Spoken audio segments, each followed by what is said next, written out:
누가복음 23장 46절 말씀 가지고 만족, 아버지여 내 영혼을 아버지 손에 부탁하나이다 라는 하나님 말씀 함께 나누고자 합니다. 우리는 지난 6번의 시간을 통해서 예수님께서 십자가에서 남기신 7말씀 중 6말씀을 나누었습니다. 여러분들도 이와 같은 말씀에 계속적으로 같이 동행하시고 함께 발걸음을 이어가셨을 텐데요. 오늘까지 나눌 말씀까지 해서 7말씀 전체를 한번 이렇게 쭉 볼까요? 첫 번째 말씀은 아버지 저들을 사하여 주옵소서. 용서의 주님을 우리들에게 보여주셨습니다. 두 번째 무엇이라 말씀하셨습니까? 옆에 있는 예수를 그리스도로 바라보는 이에게 오늘 내가 나와 함께 낙원에 있으리라 라고 말씀하셨습니다. 그리고 예수님의 십자가를 끝까지 따라온 십자가에 가까이 한 이들에게 여자여 보소서 아들이다. 보라 내 어머니라 라고 말씀하시며 그리스도의 사랑을 보여주셨습니다. 그리고 이어서 나의 하나님 어찌하여 나를 버리셨나이까 라고 말씀하시며 버림당함과 유기를 통해 십자가 구원의 완성으로 나아가셨죠. 내가 목마르다 라고 말씀하시며 우리가 무엇에 갈증을 가지고 무엇을 갈망하여야 하는지를 알려주셨습니다. 또 다 이루었다 라고 말씀하시며 성경을 응하게 하시는 아버지 하나님의 말씀의 성취로 가까이 나아감을 보았고요. 오늘 그 마지막 7번째 말씀, 아버지 내 영혼을 아버지 손에 부탁하나이다 라는 말씀을 마지막으로 예수님께서는 십자가에서 인간의 숨을 다하시는 것을 우리는 알고 있습니다. 오늘은 그 마지막 7번째 말씀, 바로 아버지여 내 영혼을 아버지 손에 부탁하나이다 라는 말씀을 함께 나누고자 합니다. 여러분은 언제 만족하다라고 생각을 하십니까? 만족이라는 말을 하면요, 한국 사람들은 이 입꼬리가 올라간다라고 합니다. 만족하면 이렇게 입꼬리가 이렇게 올라간대요. 발음이 그래서 그런 것 수도 있지만 만족이라는 말 자체가 이미 가슴에 뭔가 꽉 차게 하는 느낌이 있기 때문입니다. 만족은 마음이 흡족하여서 모자람이 없이 넉넉한 상태를 만족이라고 하죠. 무언가 내가 욕망하는 것, 나의 욕구가 꽉 채워진 느낌, 또 그런 변화를 만족이라고 합니다. 또 이 만족, 지금 현재 있는 것이 만족하다라고 그 수준을 스스로 받아들이려고 노력하는 것을 우린 또 자족이라고 하고요. 그 자족의 상태를 또 행복이라고도 합니다. 그러나 이런 만족은 사실 되게 주관적이죠. 그리고 상대적이에요. 누군가 불만족스러운 그 모습을 보며 나는 그 정도만 돼도 만족할 텐데 라고 하면서 만족의 기준은 하루에도 수십, 수백 번 바뀌기 마련입니다. 예를 들어 한번 상상을 해봤습니다. 저도 부모님으로부터 물려받은 것이 정말 많은 금수저이고 명문대를 졸업하고 누구나 부러울 만한 직업을 가지고 안정적이다 못해 차고 넘칠 정도로 사는 사람 분명히 있을 거예요. 아마 많이 있을 겁니다. 그럼 과연 그분들에게 가서 당신의 삶에 만족이 있습니까? 라고 묻는다면 한 번, 두 번 주저하는 분들도 있을 거고요. 심지어 불만족하다고 말하는 분도 있을 겁니다. 그렇다고 해서 우리가 만족의 기준을 또 너무 낮게 놓고 살면 어떻습니까? 무언가 발전 없이 정체 없는 삶을 살기도 하고요. 무언가 이 만족은 결국 무언가를 채워서 해결되는 문제가 아니라는 것을 저 혼자 말하는 것이 아니라 수많은 철학자들이나 사상가들도 말했습니다. 오늘 본문 주님께서 보여주신 만족은 사람들은 무언가 채움을 통해서 느끼는 만족과 주님은 전혀 다른 만족을 말씀하고 계세요. 성소의 휘장 한가운데가 찢어지는 그때 주님께서 무엇라고 외치십니까? 우리 46절 말씀 우리 다시 한번 읽어보겠습니다. 예수께서 큰 소리로 불러 이르시되 아버지 내 영혼을 아버지 손에 부탁하나이다 하고 이 말씀을 하신 후 숨지시니라. 아멘. 마침내 예수님께서 이 땅에서의 육신의 삶의 마지막 말씀을 십자가에서 남기셨습니다.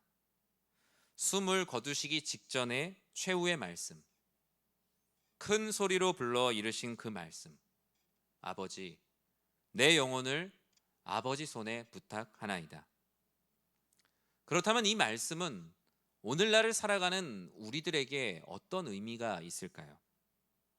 이 아버지 손에 부탁하나이다 라는 이 말씀은 첫 번째로 구원의 완성을 선포하였다, 이 세상 가운데 선포하였다는 것에 가장 큰 의미가 있습니다.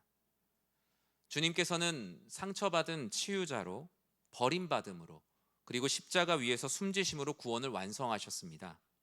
구원을 계획하시고 구원자를 보내신 분이 성부 하나님이시라면 십자가에서 자신의 목숨을 완전히 죽음으로 구원을 완성하시고 선포하시는 것까지가 바로 성자 하나님이신 그리스도의 사역이십니다. 구원의 영적 설계를 성부 하나님께서 하셨다면 설계를 통하여서 완공하신 분이 바로 십자가 예수 그리스도이십니다. 그 십자가는 완공된 구원이라는 건물에 꽂는 마지막 완공의 가장 중요한 마침이었습니다. 십자가를 바라는 분은 이 모든 세상 사람들에게 구원이 완성되었다, 너희들을 죄에서 구원할 놀라운 구원이 지금 완성되었다라고 외치는 구원의 완공식입니다. 주님은 이 구원의 완공식을 통하여서 자신의 영광, 자신의 인간적인 모습을 자랑하려는 것이 아니었어요. 그렇다면 주님은 골고다 십자가에서 이 구원의 완공식을 하지 않았을 것입니다. 로마 황제와 또는 주변의 많은 사람들이 볼만한 곳에서, 남들이 부러워할 만한 자리에서 이 구원의 완공식을 했겠죠. 그리고 대관식을 했을 겁니다. 그러나 주님은 화려한 곳에서 하지도 않으시고 가장 비참한 십자가 위에서 이 구원의 완공식을 하셨습니다. 왜 그러셨을까? 성부 하나님의 뜻이기 때문입니다. 모든 사람들은 예수님께서 십자가에서 죽으시면서 모든 것이 실패했다고 생각했어요. 가장 가까이에서 하나님 나라의 비밀을 귀에 못이 박히도록 들었던 제자들, 우리가 흔히 제자 훈련 많이 하는데 진짜 제자 훈련이잖아요. 3년 동안 제자 훈련한 커리어가 그 사람의 믿음이 되지는 않는 거예요. 한국교회 안에 제자 훈련이라는 이름으로 얼마나 많은 예수님의 제자들을 길러내는 코스웍이 많이 있었습니까? 근데 오늘날 그런 훈련들에 대한 후회 아닌 후회들이 한국교회 안에 사실 많이 있어요. 예수님의 제자를 길러냈다기보단, 이런 표현 죄송할지 모르겠지만, 말 잘 듣는 교인들을 길러냈다라는 거예요. 목회자들 사이에서, 이제 은퇴하시는 목사님들 사이에서 나오는 목회적 반성의 말이기도 합니다. 제자를 훈련시킨다고 했는데 잘 보니까 그냥 목사님 말 잘 듣는 교인들을 길러내고 독려하고 동기를 부여했던 것은 아닌가, 많은 후회의 말들이 요즘 한국 교회 안에 많이 있습니다. 예수님이 그동안 완성해 오고자 했던 하나님 나라가 제자들은 무너졌다고 생각했어요. 우리는 실패했고 우리는 다시 우리의 생업의 현장으로 돌아가야 된다고 생각을 했어요. 제자들 그랬는데, 제자들뿐만 아니라 그냥 예수님을 팬덤으로 막 따라다녔던 사람들은 볼 것도 없었고요. 그러나 그들이 바라보지 못한 것, 듣지 못한 것, 그들이 믿지 못한 것이 바로 예수님께서 마지막으로 남기신 이 말씀입니다. 내 영혼을 아버지 손에 부탁하나이다. 이 말씀은 실패의 한숨이 아니라 다 완공되었다, 다 완성되었다라는 말씀이었어요. 성부 하나님의 뜻대로 내가 나의 백성들을 구원할 십자가 보혈의 능력을 이 땅 가운데 완성하였다라는 그 모습을 죽음으로 선포하고 계세요. 그런데 사람들의 이 공식에는 죽음 실패, 십자가 실패, 그 안에 달리신 그리스도 예수의 능력보다 그 프레임을 더 크게 보고 있는 거예요. 믿지 않는 이들에겐 십자가는 완성이 아니라 미완성이고 실패와 파멸, 붕괴로 보였지만, 그 가운데 믿는 자들은 예수님이 죽으시는 그 십자가에서 오늘 이 아버지여 내 영혼을 아버지께 부탁하나이다 라는 말씀 안에서 새로운 희망을 품는 사람들이 생겼어요. 그들은 누구입니까? 주님께서 말씀하신 것을 기억하고 믿고 있었던 사람들이에요. 사랑하는 성도 여러분, 십자가가 패배라고 외치는 이 세상 속에서 주님의 십자가의 능력, 이 오늘 말씀의 선포를 믿고 승리하는 우리 사랑하는 모든 성도님들 되시길 주님의 이름으로 축원합니다. 모든 사람들이 십자가가 실패했다고 미련했다고 말하는 그때 그곳에서 주님께서 이 세상을 구원하시기 위해 모든 것을 완공하셨구나라며 미소 지을 수 있는 사람들, 주님께서 이제 곧 며칠 안에 말씀대로 다시 살아날 것이고 우리들에게 먼저 나타나셔서 갈릴리에 가서 내가 먼저 가서 기다리겠다고 하신 말씀을 이루시겠구나 라면서 소망하는 우리들이 되는 것, 그것이 바로 고난주간 가운데 우리가 가져야 될 신앙의 태도입니다. 어릴 때 고난주간을 이렇게 생각해 봤어요. 고난주간은 그냥 고난을 체험하는 시간 같았어요. 고난이라는 이미지, 고난이라는 감정, 고난주간에는 그냥 웃지도 말아야 되는 것이라고 생각했던, 되게 감정에 충실했던 고난주간으로 저는 생각을 했던 것 같아요. 교회에서 예수님의 고난에 대한 영화를 당시에 이렇게 틀어줬던 기억도 납니다. 저희 시골 교회는 이 오른쪽 벽이 그냥 흰 벽이었거든요. 그래서 몇 년에 한 번씩 이렇게 영화를 보여주셨던 기억이 나요. 그리고 예수님께서 십자가에서 당하신 고난의 의미보다 사실 저에게는 그 고난 당하시는 이미지가 더 강하게 남았던 것 같아요. 그래서 그 고난의 의미에 대해서 오히려 묵상을 하기가 어려울 정도로 그 이미지가, 그 감정이 더 크게 남았던 것 같습니다.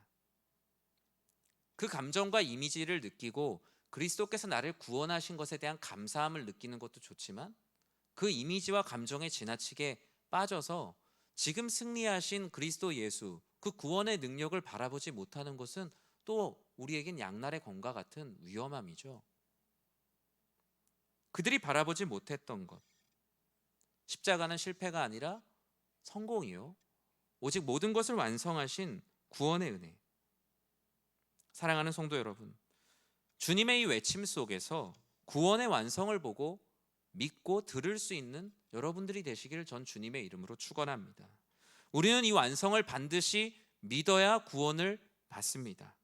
주님은 구원은 미완성의 상태로 우리의 영혼을 실험하는 구원의 임상 실험이 아니에요.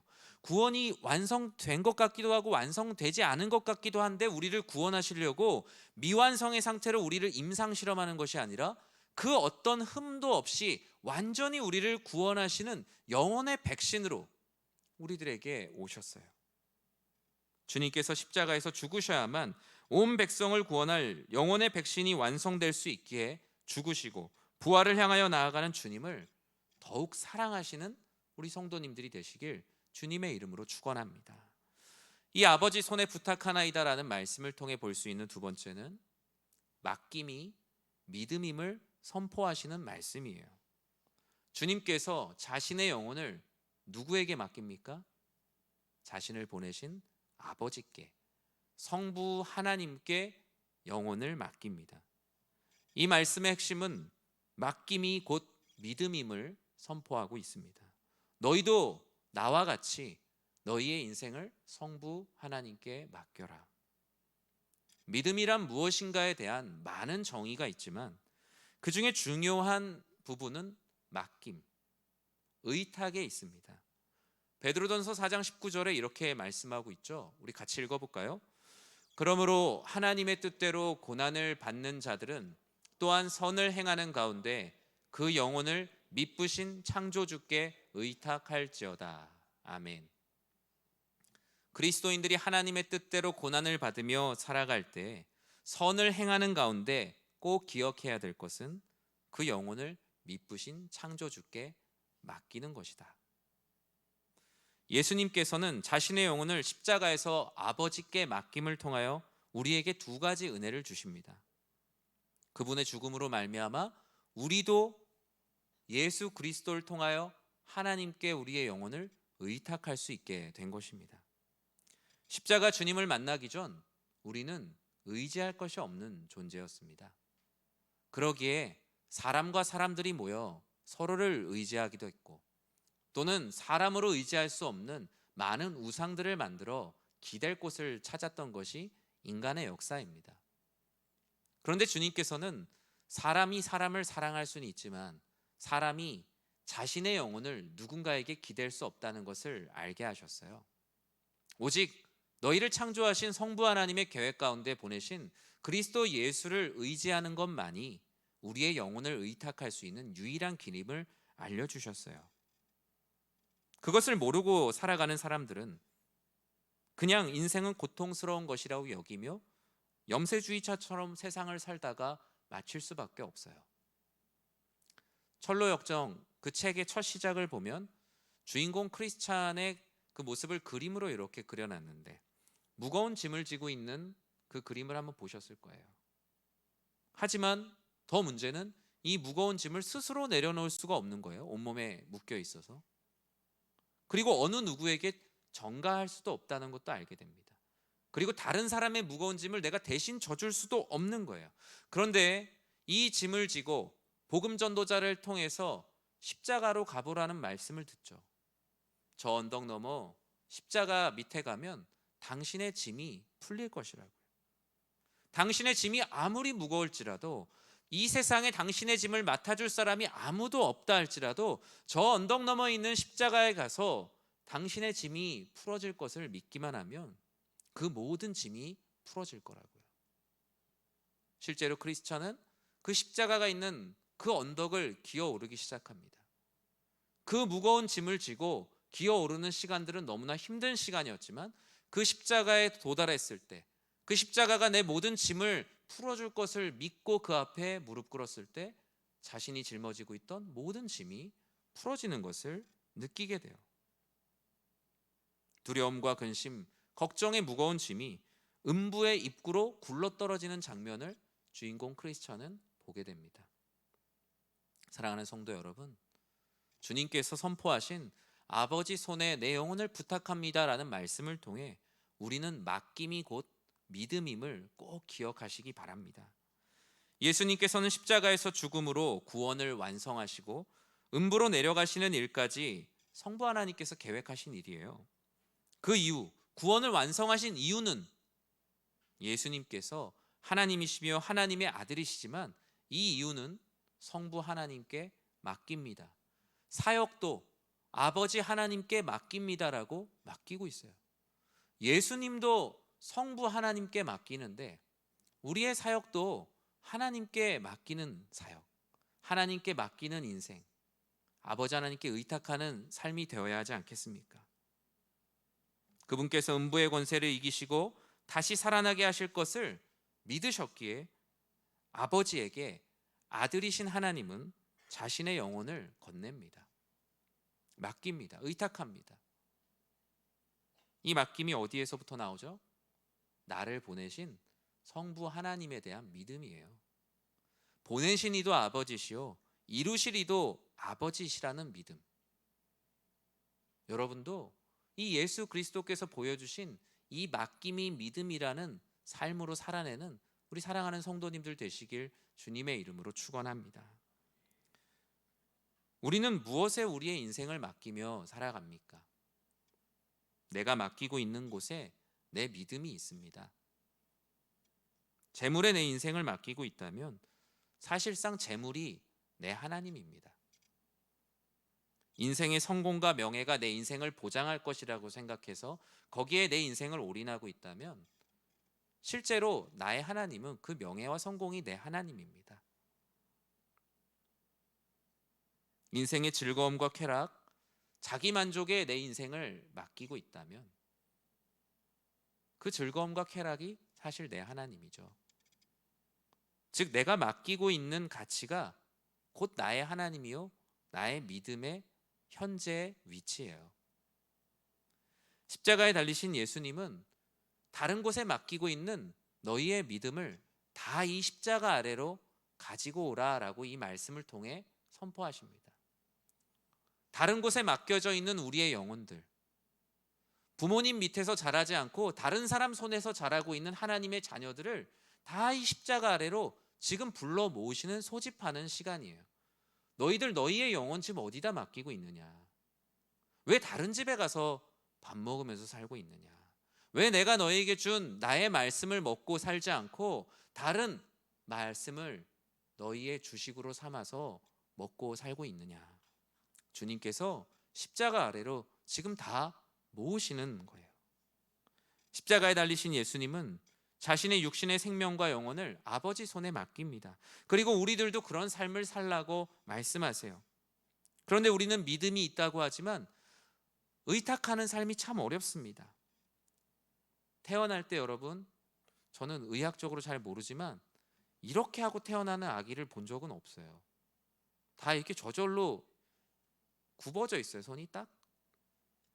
태어날 때부터 움켜쥐었던 그 손이 나이가 들고 인생의 경험이 쌓이고 신앙의 연수가 좀 쌓이면 좀 부드럽게 펴지고 하나님께 의탁하는 삶을 살아야 되는데 소나기의 힘이 더 세지는 것 같아요.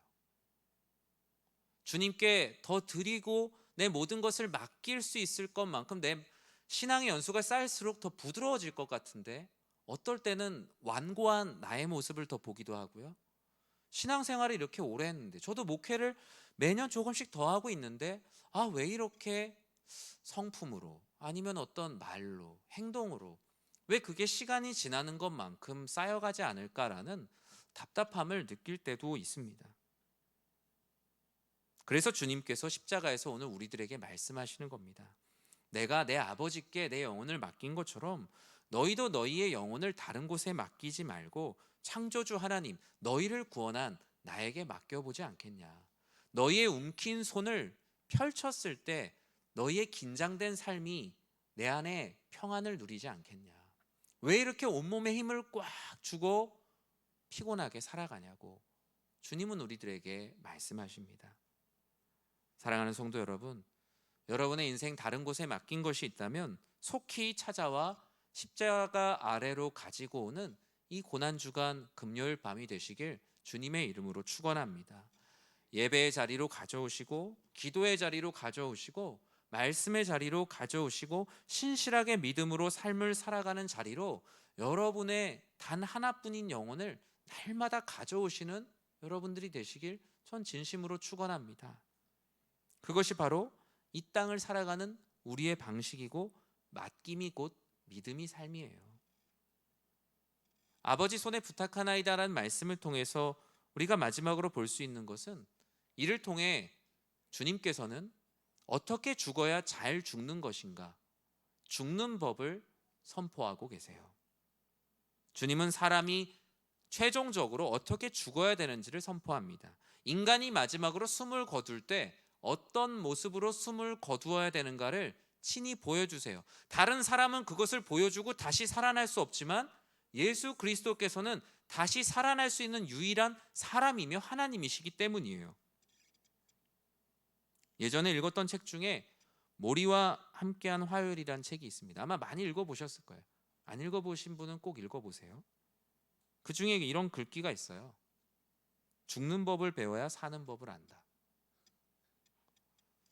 잘 죽는 법을 배워야 잘 사는 법을 안다는 거예요. 정말 성경적이에요. 예수님께서는 십자가에서 모든 사람의 마지막이 어떠해야 하는가를 보여줍니다. 마지막까지 더 갖지 못해서 분노하는 삶, 마지막까지 움켜진 것을 나눠주지 못해서 아등바등하는 삶, 마지막까지 내가 하고 싶은 것 더 하지 못해서 속상하는 삶. 예수를 그리스도로 알지 못한 사람들이 십자가에서 달려서 다 그렇게 죽어가고 있어요. 그런데 예수님께서 그 가운데 너희는 그렇게 살아서는 안 된다. 모든 사람은 아버지, 내 영혼을 아버지 손에 부탁하나이다. 저는 영원히 살 것을 믿습니다. 나를 구원하시니가 나에게 영생을 주셔서 내 영혼을 주님께서 받아주실 줄 믿습니다. 그것이 바로 참되게 주 안에서 죽는 법이에요. 사람을 보고 또 이 세상을 바라보며 너의 만족함을 찾지 말고 나로 인해 만족하여라. 너희 영혼도 구원할 수 있다고 자신하며 세상과 너의 영혼을 스스로 움켜쥐며 살지 말고 모든 것을 주님께 맡겨라. 주님께 맡기며 살아라. 내가 이렇게 죽는 법까지 가르치면서 계속 맡기는 것을 너에게 가르쳐야겠느냐. 주님께서 음부까지 내려가시면서 우리들에게 말씀하시는 사랑입니다. 베드로전서 5장 7절과 8절에 무엇이라고 말씀합니까? 우리 두 절 말씀을 같이 한번 읽어볼까요? 너희 염려를 다 주께 맡기라. 이는 그가 너희를 돌보심이라. 근신하라, 깨어라. 너희 대적 마귀가 우는 사자같이 두루 다니며 삼킬 자를 찾나니. 아멘. 왜 주님께서 계속 이렇게 아버지께 너희의 영혼을 맡기라라고 말씀합니까? 맡겨야 주님께서 돌보시기 때문입니다. 여러분, 목욕탕 같은 데 가면 뭐라고 써 있어요? 귀중품을 어디다 맡기고 들어가라고 합니까? 앞에 카운터에 맡기고 가라고요. 그 밑에 법 조항이 이렇게 써 있어요. 안 맡기고 간 것은 책임지지 않는다고요. 주님께서 맡길 때 주님께서 돌보심이라라고 말씀을 하세요. 주님께 너희의 영혼을 의탁하지 않으면, 참된 죽는 법을 회복하지 않으면 삼킬 자를 찾는 우는 사자와 같은 대적 마귀에 너희의 영혼은 결국 삼켜질 수밖에 없다는 거예요. 왜 이렇게 너희를 삼키는 마귀를 이리저리 피해 살면서 아등바등 살아가느냐. 그러지 말고 너의 영혼을 그리스도 예수를 믿으며 너희의 성부 하나님 아버지께 맡겨라. 맡기고 인생을 제발 평안하게 살아라. 그게 정말 참된 삶이요, 참된 행복이요, 참된 죽는 법을 통해서 참된 사는 법을 가르쳐 주시는 주님의 사랑이에요. 여러분, 무엇에 쫓기면서 하루하루를 살아가십니까? 시간에 쫓기며 사는 분, 당장 해야 될 일을 해야 되는 압박감 가운데 사는 분. 어떨 땐 그게 저의 모습인 것 같기도 해요. 한 성도님이 그러셨거든요. 목사님, 오늘 못할 일이 있으면 내일 하시면 됩니다. 웃으시면서 말씀하시는데 그게 잘 안 돼요. 여러분의 삶도 그렇죠. 오늘 좀 부족하면 내일부터 열심히 해서 다시 열심히 하면 돼요. 그런데 우리가 그게 잘 되지 않아요. 맡김이 잘 안 돼요. 내 인생 주님께 맡긴다고 그렇게 찬양도 하고 기도도 하지만 여전히 내가 맡고 있어요. 우는 사자가 내가 맡고 있는 것을 알고 냄새를 맡고 나를 삼키러 찾아와요. 오늘은 동쪽으로 도망가고 내일은 서쪽으로 도망가고 북쪽으로 남쪽으로 끊임없이 도망하는 삶이 얼마나 피곤합니까? 나도 내 인생, 내 영혼, 내 근심, 내 걱정, 내 염려 모든 것 주님께 맡겨야겠다. 이 십자가에서 아버지께 영혼을 맡기시는 주님을 보며 우리도 그와 같이 살아야겠다고 다짐해야 합니다. 인생의 마지막으로 달려갈 때 돈 욕심, 사람 욕심 내지 말고 더 가치 있는 일에 힘쓰고 사람 살리는 일에 나의 재물과 시간을 쓰고 복음을 위해 쓰자. 주어진 시간 여전히 참된 죽는 법을 모르고 살아가는 이들에게 말씀을 전하는 일에 내 인생을 쓰자. 누구에게 의탁해야 되는지 모르는 이들에게 아버지 하나님의 말씀을 전하는 선교적 사명을 위해 살자. 우리는 이 주님의 선포 앞에 이와 같이 다짐해야 합니다. 말씀을 맺습니다. 우리는 지난 주일부터 새벽 기도와 또 오늘 금요 기도회까지 7번의 말씀을 같이 나눴습니다. 이 십자가에서 남기신 7 말씀을 저는 쭉 설교하면서 주신 하나님 말씀은 모든 것을 주께 맡기라. 이 주님께서 남기신 이 7 말씀의 결론은 주님께 맡기는 삶, 즉 믿음입니다. 이 모든 말씀은 주께 맡기라는 말씀으로 귀결됩니다. 용서하지 못할 것들, 용서해 주님께 맡겨라.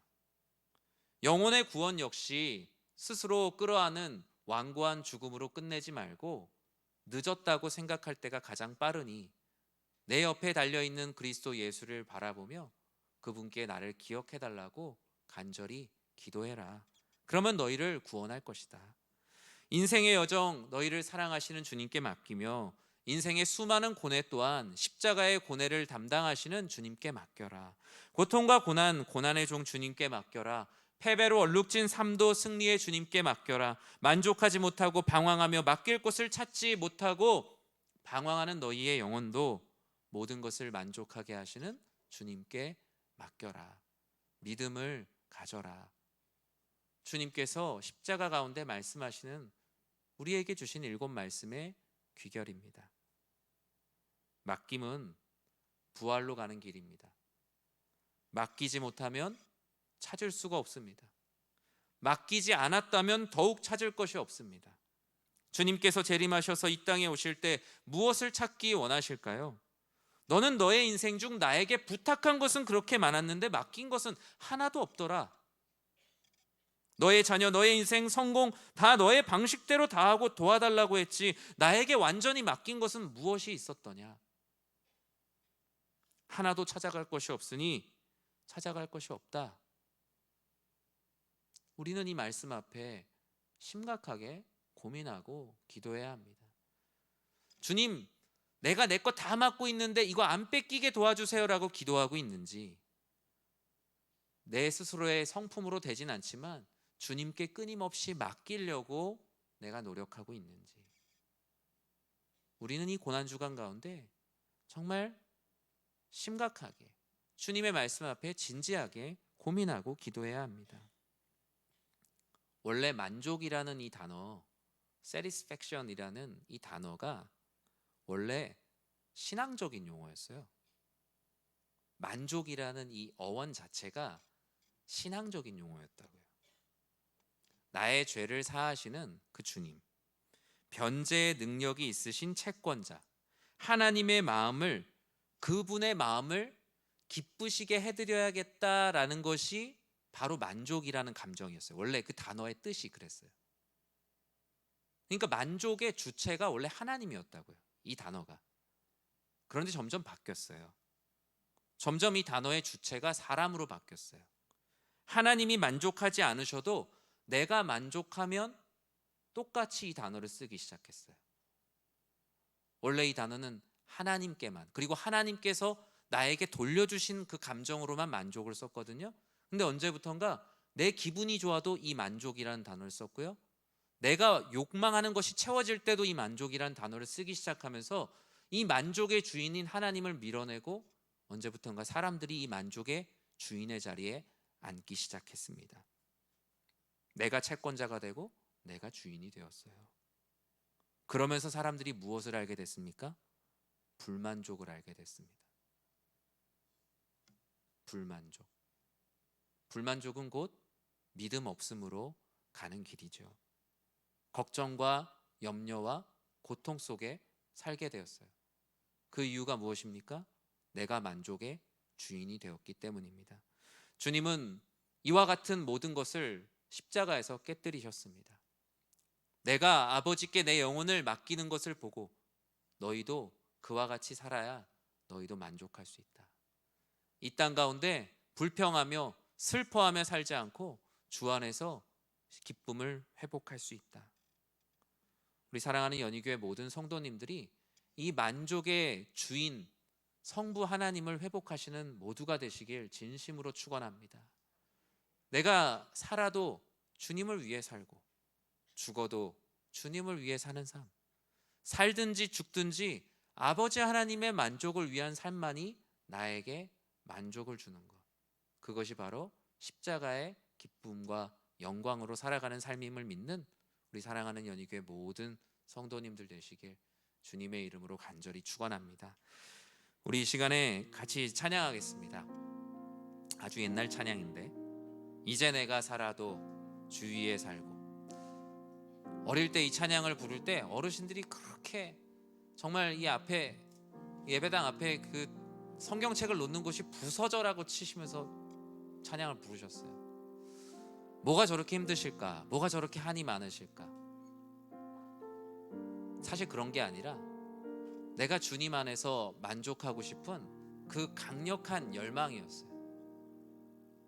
이 세상에 수많은 것으로 만족하고 살려고 하다 보니까 불만족하고 하나님께도 실망하고 원망했던 모습들이 이 예수님께서 자신의 영혼을 성부 하나님께 맡기는 모습을 통하여 다른 게 아니구나, 내가 살아도 주를 위해 살고 죽어도 주를 위해 살아야 되는데 내가 왜 이렇게 나 만족하는 일로 왜 이렇게 세상 피곤하게 살까? 내가 이래서 피곤한 거구나. 내가 이래서 항상 긴장 가운데 살고 있구나. 내가 이래서 항상 화가 나고 분노하고 우울하고 슬프고 무기력했구나. 오직 주님 안에 만족이 있구나. 우리 이 찬양 같이 부르면서 우리 같이 결단하며 나아가길 기도합니다.